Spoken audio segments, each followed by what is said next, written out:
Quem tem razão? Professor, eu começo com o senhor. Qual é exatamente a sua visão dessa visita do presidente Lula a Joe Biden em Washington? Bom, boa tarde, Piotr. Prazer conversar com você, com quem nos ouve e nos assiste aí pela Jovem Pan. Eu acho que está dentro de uma tradição normal da política externa brasileira, né? Quer dizer, todos os presidentes brasileiros, desde o Sarney, mesmo presidentes da época do governo militar, fizeram não uma, mas diversas viagens aos Estados Unidos, né? Trata-se de um parceiro importante, né, do hemisfério ocidental, são as duas grandes democracias do hemisfério ocidental e, portanto, se insere numa tradição normal, me parece, de política externa. Os presidentes brasileiros costumam visitar a Argentina e depois visitar os Estados Unidos. Dentro deste contexto em particular, né, que há uma certa convergência aí de interesses entre o Biden e o Lula, que tem trajetórias até similares, né? Coincidentemente, são os dois presidentes mais velhos a assumir o cargo nos seus países, são presidentes que se seguiram a outros presidentes de caráter muito similar, que eram o Trump e o Bolsonaro, e, portanto, é um momento aí para se discutir uma série de questões que interessam aos dois países. É um parceiro com o qual nós compartilhamos não apenas a questão comercial, os Estados Unidos é o segundo maior parceiro comercial do Brasil, mas também uma questão de valores, né? Essa não é, por exemplo, uma questão que a gente compartilha com a China. A China é o nosso principal parceiro comercial, mas nós não compartilhamos a questão dos valores, né? Então, é um elemento que tem uma relação importante que, repito, se insere na tradição da política externa brasileira. Me parece algo absolutamente normal. Alexandre Pires, bem-vindo mais uma vez. Também, na sua opinião, o que pode realmente acontecer depois desse acordo? Porque é preciso lembrar algumas coisas. Os republicanos sempre foram historicamente mais afáveis à América, né? Porque os democratas eram mais, digamos, protecionistas comercialmente, tinha essa questão muito clara, o que trazia um problema econômico para o Brasil, que sempre teve um interesse muito grande em exportar commodities. E os Estados Unidos sempre foram um mercado fechado para várias das commodities brasileiras, embora tenha uma importância comercial gigantesca na relação comercial. Eu não estou diminuindo isso, eu só estou ponderando um outro ponto de vista. Os Estados Unidos sempre foram, digamos, objeto de crítica da linha pensante filosófica do PT, o partido do presidente Lula. Bom, agora o momento é outro, sim, mas, enfim, o que pode sair dessa reunião? Olha, boa tarde, Piotr, boa tarde, professor Carlos Gustavo. O ponto principal que nós temos é uma reunião que não foi antecedida por encontros técnicos, então é uma reunião mais pessoal, é uma reunião de aproximação mesmo, um pouco jogando para um público interno, todos os dois presidentes aí, um recém-eleito, né, tentando se cacifar internacionalmente, e um outro que pode ser que tenha a pretensão de tentar uma reeleição, né, ou pelo menos fazer o seu sucessor preferido. O ponto é que, no sentido comercial e econômico, os Estados Unidos, ano passado, e Brasil, bateram recordes de comércio, né?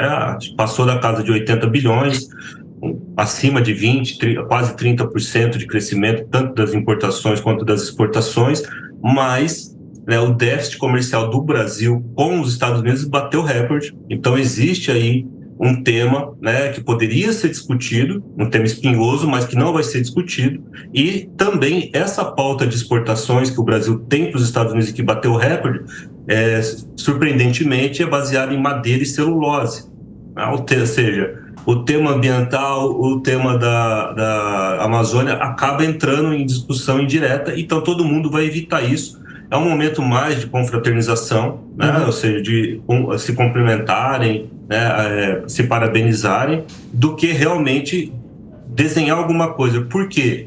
Estados Unidos e Brasil são o que nós chamamos em economia internacional de economias concorrentes, elas não são complementares. É a mesma situação nossa com a China, né? E também foi por muito tempo e continua sendo um pouco com a Argentina, ou seja, tem pouca complementariedade, então os acordos de redução de tarifas e outros processos acabam não ocorrendo. Então é uma reunião que, do ponto de vista econômico, tende a ser uma reunião que todos vão sair dali com as mãos vazias e com várias declarações para a imprensa.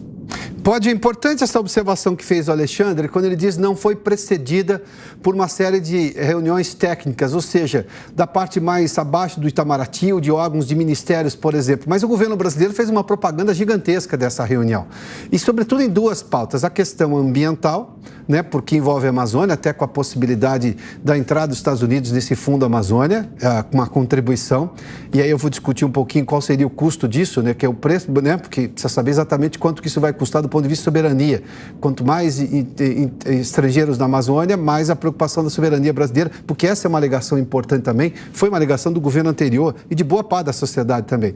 E também essa questão de defesa da democracia, o que também chama atenção, porque Biden está sob uma crítica gigantesca nos Estados Unidos, assim como Lula, que foi recém-eleito. Bom, essa foi a propaganda do governo. Que legitimidade ou que, digamos, capacidade de influenciar terão esses dois presidentes depois dessa reunião em temas que ainda são extremamente controversos em ambos os países? Olha, Piotr, sem dúvida, como todo encontro político, ele é carregado de contradições, né? Eu acho que o Brasil, ele tem por obrigação levar uma política externa pragmática, né? Não só com relação aos Estados Unidos, mas com relação a uma série com todos os outros países do mundo. Acho que isso faz parte da nossa tradição de política externa. Notadamente com os Estados Unidos, nós temos tido uma relação que é uma relação bastante estável. Historicamente, se a gente olhar, voltar desde a época do Império, quer dizer, o Brasil tem uma relação pragmática, estável com os Estados Unidos, porque não tem como ser diferente. É uma questão estrutural, independe de quem está no governo, não é uma questão individual. Esse me parece que foi um erro do governo anterior, no campo da política externa, que é entender a política externa como relação entre indivíduos e não entre estados. Então é disso que me parece que nós estamos falando aqui. E hoje, nas pautas de conversas internacionais, nas relações internacionais, elas vão muito além do que a questão comercial, porque de fato a questão comercial não é uma questão que muitas vezes está no topo da pauta na relação entre Brasil e Estados Unidos. Como vocês apontaram muito bem, quer dizer, o Brasil e os Estados Unidos, ambos têm problemas de protecionismo. A última discussão importante comercial que teve foi por conta da ALCA, né, que acabou da área de livre comércio das Américas. Sim. Nos anos 90, que acabou não vingando. Desde então, aliás, o Brasil, conhecidamente, não firmou nenhum acordo comercial relevante, né, nos últimos 20, 30 anos. Temos aí agora o acordo com a União Europeia, que está pendente, mas essas questões também envolvem uma série de outros interesses. E na política, sim, simbolismo também é importante, né? Então, ainda que não, até porque não houve tempo suficiente de fazer uma série de arranjos entre os dois governos, é uma reunião que tem um significado simbólico importante para os dois países e, evidentemente, um significado simbólico do ponto de vista doméstico, ainda que seja, de novo, repito, carregado de contradições. O Lula, por exemplo, dizer que vai defender a democracia num dia e no outro dia não consegue sequer criticar a Venezuela, né? Ou, por exemplo, tem dificuldades em se posicionar com relação à Rússia e a Ucrânia. Esse me parece que é um ponto que vai que pode gerar um conflito aí, né, entre Brasil e Estados Unidos, porque o Biden olha a questão da guerra na Ucrânia como uma questão mais ampla de guerra entre democracias e autocracias. E o Lula não tem essa mesma visão. Então isso pode gerar algum tipo de atrito. Mas é importante que se marque essas questões que não tem como fugir. A questão climática é uma discussão moderna, atual, que não tem como o Brasil fugir, e o Brasil tem que retomar o protagonismo nessa questão. Isso me parece uma coisa relevante. Sobre a guerra da Ucrânia, o presidente Lula disse tempos atrás que, para se ter uma ideia, né, quando um não quer, dois não brigam, ignorando completamente a complexidade geopolítica do caso.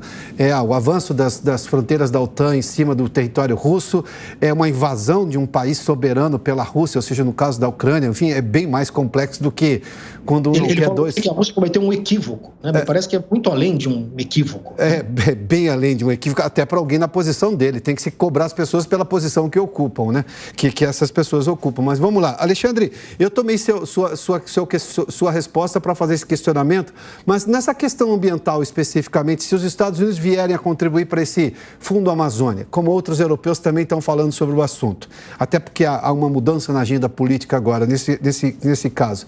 Dinheiro tem valor e tem custo. Qual seria o custo para o Brasil do ponto de vista de soberania sobre o território amazônico?